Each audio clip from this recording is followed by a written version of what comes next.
Hello, this is Dr. David Green, CEO of the Florida Pain Network.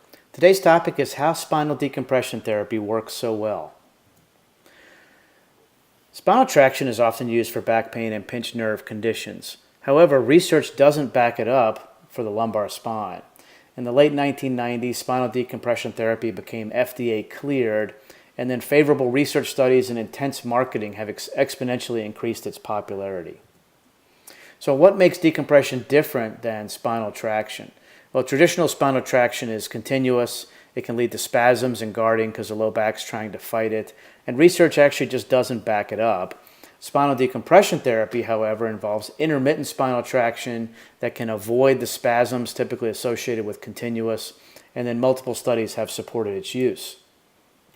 Here's a little cartoon of spinal decompression therapy. See how it distracts the vertebrae by creating, which then creates negative pressure that pulls in oxygen and increased blood flow, which can be extremely beneficial to the repair of the disc, or at least giving it enough nutrition to receive benefit for months at a time.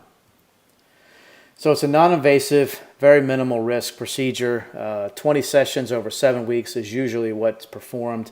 They're about 30 to 60 minutes, and it's usually painless. A lot of people fall asleep on the table. It's all computerized. Tables range anywhere in cost from $5,000 up to $100,000. And what's been usually shown is that there's really not a huge distinction in outcomes between different tables. So what are the indications? Well, a herniated or bulging disc, degenerative disc disease, spinal stenosis, facet syndrome, failed back surgery syndrome, and neck and back issues are treated. There's an attachment put on to deal with neck issues that can benefit as well. Now, there are some contraindications. If the person is pregnant, if they have severe osteoporosis, it should not be done. And if you've had spinal fusion with instrumentation in place, that's a contraindication. So there's various research studies. One was in the American Journal of Pain Management, showed that 86% of ruptured intervertebral disc patients achieved good to excellent results. Sciatica and back pain were relieved substantially, and of those with facet arthritis, 3/4 obtained good to excellent results with the machine. One of the most well-known studies was in 2003. Out of 219 patients, 86% completed treatment and reported immediate resolution of their symptoms with sciatica, and 84% remained pain-free 90 days after the treatment.